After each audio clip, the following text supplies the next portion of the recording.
بسم اللہ الرحمن الرحیم۔ السلام علیکم۔ MH اسلامک اسٹوڈیو میں خوش آمدید۔ ناظرین کرام، آج کی اس ویڈیو میں ہم آپ کو امام بخاری اور امام ابو حنیفہ کے بارے میں بتائیں گے۔ صحابہ کرام کے بعد ہمارے ائمہ اور اسلاف میں دو بنیادی قسمیں ہیں، ایک محدثین کی اور ایک فقہاء کرام کی۔ قرآن پاک کو اللہ تعالیٰ نے حضور کریم صلی اللہ علیہ وسلم کے سینہ مبارک میں جمع کر دیا، تو حضور کریم صلی اللہ علیہ وسلم نے صحابہ کو اسی ترتیب سے قرآن پاک پڑھوا دیا اور سینکڑوں صحابہ نے یاد بھی کر لیا۔ جو اس میں کمی رہ گئی تھی وہ کتابی شکل میں حضرت ابو بکر نے پوری کر دی، اور قرآن پاک کے پڑھنے کے انداز میں جو فرق تھا اس کو ایک کتاب پر حضرت عثمان نے جمع کر دیا، اور اس طرح خلافت راشدہ میں قرآن پاک مکمل طور پر محفوظ کر لیا گیا۔ خلافت راشدہ کا دور وصال محمد صلی اللہ علیہ وسلم کے بعد شروع ہوا۔ حضرت سیدنا ابو بکر صدیق، حضرت سیدنا عمر بن خطاب، حضرت عثمان غنی، حضرت علی کرم اللہ وجہہ الکریم، ان اصحاب نے جس طریقے سے نبوی طریق پر خلافت کے منصب کو سنبھالا، عدل و انصاف کو قائم رکھا، ہر ایک کو حق دلوایا، یہ خلافت 30 سال تک قائم رہی۔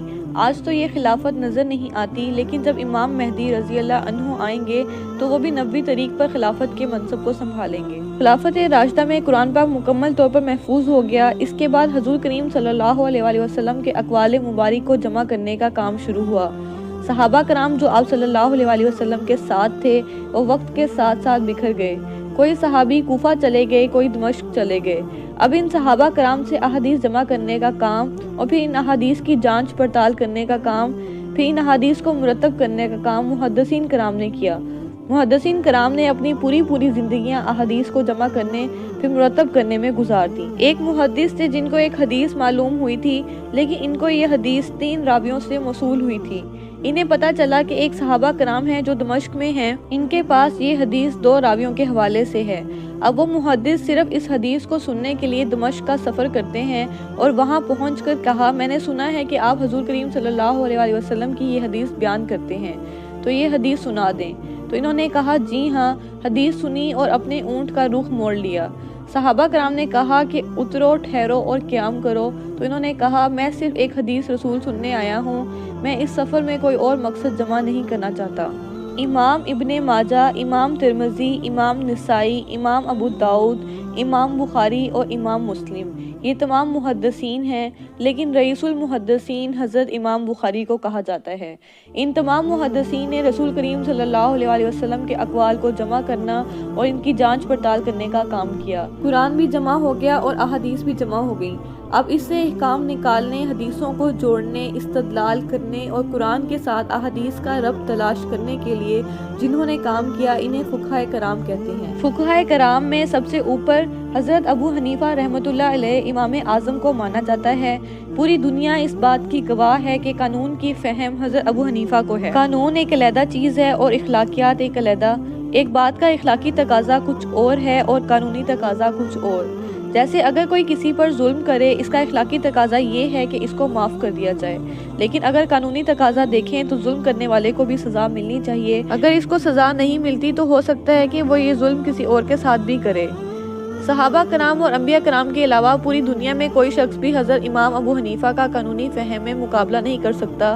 نوع انسانی میں حضرت امام ابو حنیفہ کے پلے کا کوئی شخص قانون کا فہم رکھنے والا پیدا نہیں ہوا۔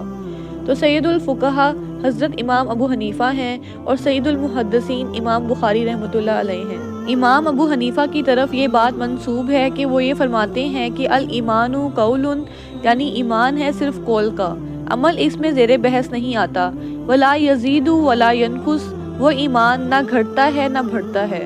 دوسری طرف امام بخاری رئیس المحدثین بیان کرتے ہیں الایمان قول و عمل، ایمان نام ہے قول اور عمل کے مجموعے کا، قول اور عمل دونوں چیزیں ایمان میں شامل ہیں۔ وَيَزِيدُ وَيَنْقُصُ، وہ گھٹتا بھی ہے اور بڑھتا بھی ہے۔ اب یہاں یہ دونوں رئیس المحدثین حضرت امام بخاری اور سید الفقہاء حضرت امام ابو حنیفہ کے درمیان بنیادی اختلاف پایا جاتا ہے۔ ان دونوں کے درمیان یہ جو اختلاف ہے یہ بظاہر اختلاف ہے، یہ دونوں باتیں اپنی اپنی جگہ 100% درست ہیں۔ ان کی باتوں میں فرق صرف یہ ہے کہ امام ابو حنیفہ قانونی ایمان کی بات کرتے ہیں اور امام بخاری حقیقی ایمان کی بات کرتے ہیں۔ قانونی ایمان کے اعتبار سے یہ بات 100% درست ہے کہ وہ صرف قول ہے اور عمل زیر بحث نہیں آئے گا۔ جیسے ایک شخص نماز نہیں پڑھتا وہ کافر نہیں ہے، اگر وہ نماز کا منکر ہو جائے تو وہ کافر ہے۔ زکوٰۃ نہیں دیتا تو فاسق ہے، فاجر ہے، یعنی وہ شخص دین سے باہر نکل چکا ہے لیکن کافر نہیں ہے۔ اگر وہ شخص یہ کہہ دے کہ زکوٰۃ دین میں ہے ہی نہیں تو وہ کافر کہلائے گا۔ اس سے یہ معلوم ہوتا ہے کہ قانونی ایمان جس پر دارومدار ہے کفر اور اسلام کا، اس کا کل دارومدار قول پر ہے، اقرارم باللسان پر ہے۔ امام ابو حنیفہ کا قول ہے 100% درست کہ گناہ کبیرہ سے بھی انسان کافر نہیں ہوتا۔ شراب پی ہے تو کافر نہیں ہے، حد لگا دو۔ حضرت عمر نے اپنے بیٹے پر حد جاری کی تھی۔ ایک دفعہ مصر میں حد جاری ہو چکی تھی، لیکن حضرت عمر کو یہ احساس ہوا کہ وہاں شاید رعایت کی گئی ہو خلیفہ کے بیٹے پر حد جاری کرنے میں، لہٰذا پھر بلایا اور دوبارہ حد جاری کی۔ ایک عورت نے زنا کیا تو وہ حاملہ ہو گئی اور آپ صلی اللہ علیہ وسلم کے پاس آئی اور کہا کہ اللہ کے رسول مجھ سے گناہ ہو گیا، مجھ پہ حد جاری کر دیں، میں اللہ کے حضور پاک حالت میں پیش ہونا چاہتی ہوں۔ تو آپ صلی اللہ علیہ وسلم نے کہا جب تمہارے بچے کی ولادت ہو جائے تو پھر آنا۔ تو جب بچے کی ولادت ہو گئی تو وہ آپ صلی اللہ علیہ وسلم کے پاس دوبارہ آئی تو آپ نے کہا کوئی عورت ہے جو تمہارے بچے کو دودھ پلا سکے، لیکن تب کوئی عورت نہیں ملی۔ تو آپ صلی اللہ علیہ وسلم نے کہا کہ جاؤ میرے پاس تب آنا جب بچہ دودھ کا محتاج نہ ہو۔ اس عورت کے پاس 2 سال کا وقت تھا اور وہ وہاں سے بھاگ سکتی تھی، لیکن اس کے گناہ کی ندامت نے اس کو وہاں سے بھاگنے نہیں دیا۔ جب 2 سال کے بعد اس کا بچہ دودھ کا محتاج نہ رہا تو وہ آپ صلی اللہ علیہ وسلم کی بارگاہ میں حاضر ہوئی اور کہا اللہ کے رسول مجھے سزا دیں، میں چاہتی ہوں کہ میرا اللہ مجھے دنیا میں معاف کر دے اور آخرت کی ذلت سے بچ جاؤں۔ تو آپ صلی اللہ علیہ وسلم نے اس عورت کو رجم کرنے کا حکم دیا۔ حضرت عمر رضی اللہ تعالیٰ عنہ نے جب اس عورت کو پتھر مارا تو خون کا چھینٹا ان کے کپڑے پر آ گرا، تو آپ نے اس عورت کو بہت برا بھلا کہا۔ تو آپ صلی اللہ علیہ وسلم نے فرمایا عمر اس کے بارے میں کچھ غلط بات نہ کہو، اس عورت نے ایسی سچی توبہ کی ہے کہ اس کی توبہ کے ثواب کو مدینہ شہر کے سب لوگوں میں تقسیم کر دیا جائے تو اللہ سب کے گناہوں کو معاف کر دے گا۔ اس سے حضرت امام ابو حنیفہ کی یہ بات ثابت ہوتی ہے کہ گناہ کبیرہ سے انسان کافر نہیں ہوتا، یعنی اگر وہ برے اعمال کر رہا ہے لیکن جب تک وہ ایمان سے منکر نہیں ہوتا تب تک وہ کافر نہیں۔ جب اس نے اپنے قول سے اللہ اور اس کے رسول کے احکامات کی نفی کی تب وہ کافر کہلائے گا، یعنی حضرت امام ابو حنیفہ کے مطابق عمل اس میں زیر بحث نہیں ہے۔ اب ہم بات کرتے ہیں حقیقی ایمان کی۔ اگر ایمان دل میں اتر جائے تو وہ بات عمل پر ضرور اثر انداز ہوتی ہے۔ یہ بات سیدھی سی ہے کہ اگر دل میں یقین ہو تو عمل اس کے مطابق ہوگا۔ ایک مثال لیتے ہیں، جیسے آگ ہے، ہم سب جانتے ہیں کہ آگ جلاتی ہے، ہم اس میں ہاتھ نہیں ڈالیں گے، غلطی سے ڈل جائے تو اور بات ہے، لیکن کوئی انسان اپنی انٹینشن سے ہاتھ آگ میں نہیں ڈالے گا۔ اگر گمان بھی ہو تو اس کا نتیجہ بھی عمل میں نکل آتا ہے۔ جیسے سانپ کی اگزامپل لیتے ہیں، ہمیں معلوم ہے کہ سارے سانپ زہریلے نہیں ہوتے، لیکن اب ہم یقین نہیں کر سکتے کہ یہ جو سانپ ہمارے سامنے موجود ہے یہ زہریلا ہے یا نہیں۔ ہو سکتا ہے یہ زہریلا ہو، یہ جو ہو سکتا کا لفظ ہے یہ گمان ہے۔ یہ گمان بھی بڑی چیز ہے، اس گمان کی وجہ سے ہم اس سانپ کے قریب بھی نہیں جائیں گے۔ ایک اور مثال، اگر دل میں یقین ہو کہ اللہ مجھے دیکھ رہا ہے اور مجھے اس کے حضور میں حاضر ہونا ہے تو ہم پھر بھی کوئی گناہ نہیں کریں گے۔ اگر شراب سامنے رکھ دیں اور یہ بات دل میں ہو کہ اللہ دیکھ رہا ہے تو وہ شخص اس کو ہاتھ بھی نہیں لگائے گا۔ اگر کسی شخص کو یقین ہو کہ اللہ اسے دیکھ رہا ہے تو پھر آپ اللہ کا قانون نہیں توڑ سکتے۔ یقین والے ایمان کے ساتھ معصیت کا کوئی تصور نہیں۔ معصیت کا مطلب اللہ اور اس کے رسول کے حکم کی نافرمانی کرنا۔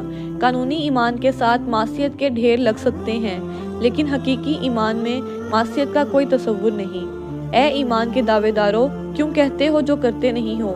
اللہ کے غضب کو بھڑکانے والی ہے یہ بات جو تم کہتے ہو وہ کرتے نہیں ہو۔ ہماری امت کی اکثریت یہی کرتی ہے کہ قانونی ایمان ہے لیکن اس کے ساتھ معصیت کے انبار ہیں۔